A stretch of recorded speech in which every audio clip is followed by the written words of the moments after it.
Money stream media के television news channels को 7 खून माफ। वो नेशनल सिक्योरिटी कॉम्प्रोमाइज़ कर दें, लाइव ऑपरेशन दिखा दें, गलत सलत खबर चलाएं, सनसनी फैलाएं, पाकिस्तान से गेस्ट को बुला करके हिंदुस्तान में उनको प्रोपेगेंडा पैसे दे करके करने का मौका दें, तो उनको हिदायत, उनसे गुजारिश। पाकिस्तान के जो यूट्यूब हैंडल्स हैं जिनको सरकार ने ब्लॉक किया है, वो अपना प्रोपेगेंडा फेसबुक के माध्यम से फैलाएं, अपनी वेबसाइट के माध्यम से फैलाएं, वो मंजूर। लेकिन सारी सख्ती आंतरिक सुरक्षा, राष्ट्रीय सुरक्षा और सामाजिक व्यवस्था के नाम पर पहलगाम के बाद सिर्फ छोटे यूट्यूब चैनल्स पर ही निकलेगी। यहीं से हमको सख्ती दिखानी है, इसी से हमको इंफॉर्मेशन फ्लो कंट्रोल करना है। जो बड़े लोग बड़ा प्रपंच फैला रहे हैं या बड़ी गलती कर रहे हैं, उनको आप सिर्फ गुजारिश करके छोड़ देंगे, जबकि जो हरकतें उन्होंने की हैं वो कहीं ज्यादा डेंजरस हैं आंतरिक सुरक्षा, राष्ट्रीय सुरक्षा और सामाजिक व्यवस्था के लिए। यह कार्यक्रम अंत तक देखिएगा जरूर, क्योंकि इसमें हम आपको बताएंगे कि किस तरीके से इंफॉर्मेशन फ्लो कंट्रोल की नीति जो सरकार ने अपनाई है पहलगाम के बाद, वो कितनी लॉपसाइडेड है, कितनी खराब है, और कैसे वो एक मकसद बन गया है यूट्यूबर्स को कंट्रोल करने का या छोटे पत्रकारों पर अपना रौब झाड़ने का। नमस्कार, मेरा नाम है संकेत उपाध्याय और आप देख रहे हैं इशारों इशारों में। सबसे पहले मैं आपको बता दूं कि सरकार ने एक कदम उठाया। जब पहलगाम का हमला हुआ उसके बाद इंफॉर्मेशन फ्लो, खासतौर से जो प्रोपेगेंडा पाकिस्तान की ओर से हो रहा था, उसको रोकने के लिए कुछ चैनल्स ब्लॉक किए गए हिंदुस्तान में। जैसे कि इसमें से प्रमुख हैं पाकिस्तान का एक बड़ा अखबार है डॉन न्यूज़, उनका YouTube channel, Irshad Bhatti, Samaa TV, ARY news, Bol news, रातर, the Pakistan reference, Geo news, Samaa sports, GNN, Uzair cricket, Umar Cheema exclusive, ये सारे यूट्यूब चैनल्स ब्लॉक किए गए। इसके अलावा मुनीब फारूक, सुनो न्यूज़, राजीनामा, ये सारे चैनल्स ब्लॉक किए गए यूट्यूब पर। लेकिन अब जब आप स्क्रीन पर देखेंगे, हम आपको ये दिखाना चाहते हैं कि ये सारे चैनल अपना प्रोपेगेंडा, पाकिस्तानी प्रोपेगेंडा हिंदुस्तान में अभी भी फैला रहे हैं, सरकार की कार्रवाई की नाक के नीचे। और उसके लिए आप जरा फेसबुक चले जाइए, जिसका पेनिट्रेशन यूट्यूब या यूट्यूब जितना ही है, कुछ जगहों पर उससे भी ज्यादा है। जियो टीवी फेसबुक पर उपलब्ध है, ARY डिजिटल फेसबुक पर उपलब्ध है, जियो टीवी की वेबसाइट हिंदुस्तान में चल रही है। इसके अलावा ARY न्यूज़ उर्दू का फेसबुक चैनल चल रहा है, समा स्पोर्ट्स कराची फेसबुक पर चल रहा है, इरशाद भट्टी का फेसबुक पेज यहां पर चल रहा है। और तो और इरशाद भट्टी का जो यूट्यूब चैनल ब्लॉक किया, उसमें अगर आप चैनल के फ्रंट पेज पर जाएंगे तो भले ही आपको ना देखने को मिले, लेकिन अगर कोई वीडियो पर क्लिक करेंगे, किसी स्पेसिफिक वीडियो पर, तो वीडियो अभी भी चल रहे हैं। यानी कि पाकिस्तान का प्रोपेगेंडा अभी भी हिंदुस्तान में हो रहा है, आपके ब्लॉक करने के बावजूद। तो यह कैसा ब्लॉक किया सरकार ने? लेकिन हां, यूट्यूब पर सारी सख्ती हिंदुस्तान में कुछ यूट्यूबर्स पर ले ली गई। हम यहां पर, क्योंकि अब यह पूरा मामला अदालत में है और क्या वजहें थी वो सरकार अदालत में बताएगी, लेकिन आपको यह बताना चाहते हैं कि सरकार ने क्या कदम उठाए। एक यूट्यूब चैनल है 4 PM के नाम से। सरकार का दरअसल हमेशा से ही एक 36 का आंकड़ा रहा है, जिसमें 4 PM एक एंगुलर स्टोरी टेलिंग का फॉर्मूला अप्लाई करता है, जिसमें वो सरकार के विरुद्ध बातें करता है। सरकार का हमेशा से आरोप यह रहा है कि ये तथ्य विहीन होता है, इसमें तथ्य नहीं होते हैं, इसमें बहुत ज़्यादा लच्छा मार के बात गलत सलत तरीके से प्रस्तुत की जाती है, थंबनेल्स एक्यूरेट नहीं होते हैं। ये सब चीज़ें हमने पहले भी होते हुए सुनी हैं। लेकिन पहलगाम के बाद ये चैनल सरकार द्वारा रोक दिया गया, ब्लॉक कर दिया गया। इनके मालिक संजय शर्मा, वो अदालत गए, सुप्रीम कोर्ट गए और सुप्रीम कोर्ट में जाकर के उन्होंने एक अर्जी फाइल की। उसमें सुनवाई के दौरान उन्होंने ये बोला कि ये जो आंतरिक सुरक्षा, राष्ट्रीय सुरक्षा और सामाजिक व्यवस्था के नाम पर मेरा चैनल ब्लॉक किया गया है, इसको तुरंत अनब्लॉक किया जाए, क्योंकि ये मेरे लिए जरूरी है, मेरी रोजी रोटी। इस पर अदालत ने यह कहा कि हम नोटिस इशू कर देते हैं केंद्र को, क्योंकि हम ऐसे अनब्लॉक नहीं कर सकते बिना सरकारी पक्ष सुने या बिना दूसरा पक्ष जाने। अब तारीख जो मुकर्रर हुई है वो है 2 हफ्ते बाद की, यानी कि 2 हफ्ते तक 4 PM ब्लॉक रहेगा। लेकिन सरकार ने सुप्रीम कोर्ट ने केंद्र सरकार को नोटिस इशू कर दिया है कि आप बताएं वजहें क्या हैं। अब जब सरकार वजह बताएगी तो उस पर सुप्रीम कोर्ट रीजनिंग देखेगी कि क्या यह वजह वाकई सही है या नहीं है। तो यह पूरा मामला चला, 2 हफ्ते बाद इस पर नोटिस है।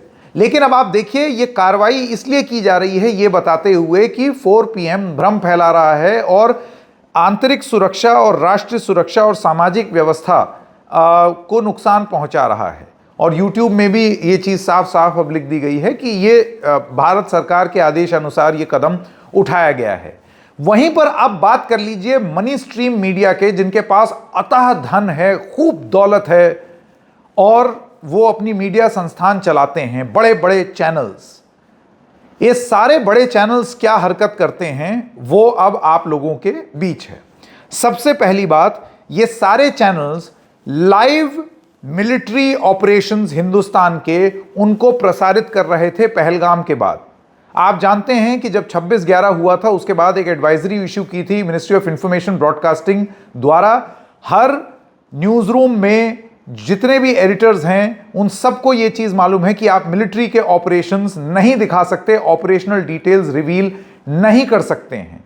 ये देश विरोधी है, ये गलत है और सब रिपोर्टर्स को भी सेंसिटाइज किया जाता है कि यह चीज नहीं करनी चाहिए। लेकिन जहां इस तरीके का माहौल हुआ वहां पर टीआरपी की भूख इस तरीके की कि सारे मनी स्ट्रीम मीडिया के टीवी न्यूज चैनल्स ने ये सारी एडवाइजरीज ताक पे रख के ये सारे ऑपरेशंस लाइव दिखाने लगे। तस्वीरें, पहली तस्वीर आ रही हैं, मुंह तोड़ जवाब दिया और तमाम चीज लिख करके, और उन्होंने ये सारी तस्वीरें दिखानी शुरू कर दी। हुआ ये कि ministry of information and broadcasting को, यानी कि सरकार को, एक एडवाइजरी, सलाह, गुजारिश, एक छोटी सी रिक्वेस्ट ये की गई कि ऐसा ना कीजिए, क्योंकि फलाने फलाने नियम के हिसाब से, जो लाइसेंसिंग नियम है उसके हिसाब से, जो और डायरेक्टिव्स हैं उनके हिसाब से ये चीज़ पहले भी बताई जा चुकी है कि हमें इस तरीके के ऑपरेशंस नहीं दिखाने हैं। तो आप लोगों को एडवाइस दे रहे हैं कि ये मत कीजिए। इधर यूट्यूब ब्लॉक, वहां एडवाइस, उधर पाकिस्तान के यूट्यूब स्टेशन ब्लॉक, लेकिन उनके फेसबुक पेज अलाइव, उनके जो वेबसाइट्स हैं वो चालू हैं, खुल के प्रोपेगेंडा हो रहा है पाकिस्तान की तरफ से, लेकिन वहां कार्रवाई नहीं हुई है अभी। इधर टेलीविजन चैनल्स बहुत बड़ा घंघोर पाप कर रहे हैं आंतरिक सुरक्षा के लिए और नेशनल सिक्योरिटी के लिए, राष्ट्रीय सुरक्षा के लिए, लेकिन उनको सलाह, बड़े लोग हैं, मनी स्ट्रीम मीडिया है, जिम्मेदारी ज्यादा होनी चाहिए ना, लेकिन उनके खिलाफ सिर्फ एडवाइस। अब आपको एक और चीज बताएं, ये मनी स्ट्रीम मीडिया एक और काम करता है, और हर बार जब इंडिया पाकिस्तान की कोई चीज होती है तो आप नोटिस कीजिए कि उधर से एक पाकिस्तानी गेस्ट आ जाएंगे और इधर से एक हिंदुस्तानी गेस्ट होंगे, और दोनों टीवी पर ही जंग छेड़ देंगे और टीवी पर ही ये बताएंगे कि वो कितने महान हैं।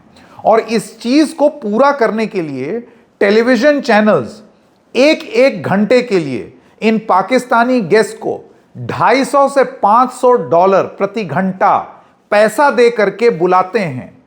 लिंक, जो सैटेलाइट लिंक होता है उसका पैसा देते हैं, बहुत ज्यादा पैसा, इस्लामाबाद से एक किसी एजेंसी से बात करके, और इतना पैसा खर्च करके सिर्फ एक तूतू मैमे की बहस होती है, जिसमें आप कर लीजिए यूट्यूब चैनल पाकिस्तान के ब्लॉक, लेकिन फिर ये जो पाकिस्तानी गेस्ट आ करके मनी स्ट्रीम मीडिया पर प्रोपेगेंडा कर रहे हैं वो तो नहीं रोका, ना ही सरकार ने कोई टेलीविजन चैनल बैन किया ये करने के लिए। हां, लेकिन अब इनकी जो एजेंसी है news broadcasters and digital association, उनकी सेक्रेटरी एनी जोसेफ की तरफ से अब एक चिट्ठी सामने आई है, और ये यहां पर भी एडवाइस दी जा रही है और रिक्वेस्ट की जा रही है जैसे कि आप इसके शीर्षक में भी देखें, refrain from inviting anti India commentators from Pakistan, कि इससे बचें, ये न करें।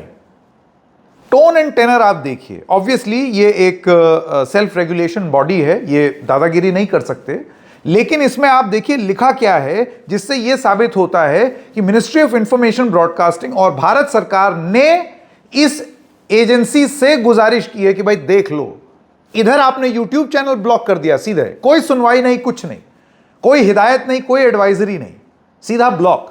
वहां पर आप इतने उदार दिल हैं कि आप एक के बाद एक गुजारिश कर रहे हैं कि प्लीज जरा, अगर नेशनल सिक्योरिटी के खातिर अगर इतना सा आप कर लें। ऐसी क्या मजबूरी है मनी स्ट्रीम मीडिया से, क्या डर है सरकार को कि नेशनल सिक्योरिटी इस कदर कॉम्प्रोमाइज करने वाले और पाकिस्तान का प्रोपेगेंडा दिखाने वाले इन चैनल्स को, या पाकिस्तान की मदद करने वाले चैनल्स को जो लाइव ऑपरेशंस दिखा रहे हैं, उनके खिलाफ आप सख्ती से एक्शन नहीं ले पा रहे हैं। एक्शन आप यूट्यूबर्स पर लेते हैं, कमजोर हैं, छोटे हैं, दबा ले जाएंगे। बड़े चैनल्स के लिए एनबीडीए के थ्रू सरकार ने एक हिदायत दी, और इसके आप कमेंट्स में देखिए, in view of the recent attacks on tourist in Pahalgam, the ministry of information broadcasting has drawn our attention to channels inviting anti India commentators from Pakistan in their propaganda who propagate false propaganda against India. Hindi में मैं इसका वो translation कर दूं, अनुवाद।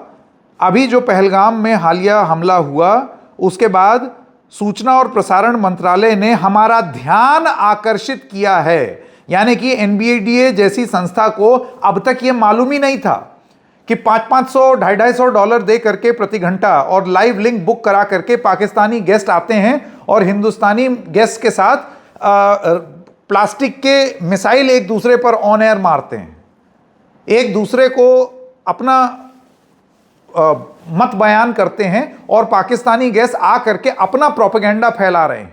आपकी नाक के नीचे हो रहा है और आपका ध्यान एमआईबी ने आकर्षित किया है, आपको नहीं मालूम था अब तक। गजब है।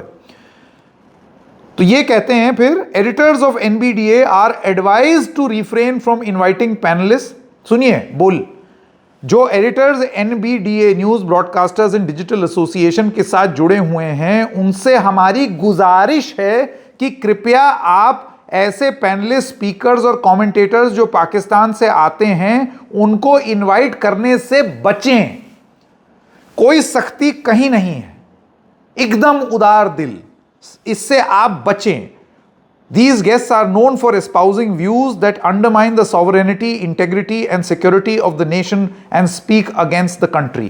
मेरा बस यही मानना है और ये जानना है कि अगर आप कोई कानून लगा रहे हैं राष्ट्रीय सुरक्षा को लेकर के, तो वो समान रूप से लागू क्यों नहीं हो रहा है।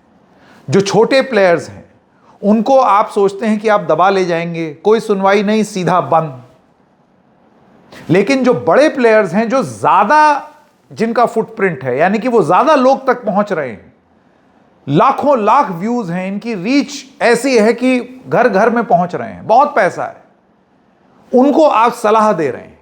जबकि दो क्लियर केसेस हैं यहां पर कि कैसे वो पाकिस्तान की मदद करते हुए दिख रहे हैं। एक तो लाइव ऑपरेशन दिखा करके जहां आपने एडवाइस दे दी, और दो पाकिस्तान के गेस्ट को बुला करके जहां वो प्रोपेगेंडा करने का मौका दे रहे हैं। ऐसा क्यों कर रही है सरकार? क्या मजबूरी है? क्या कुछ कदम उठाया जाएगा? हम देखेंगे। इशारों इशारों में बस इतना ही, फिर मिलेंगे, तब तक के लिए नमस्कार।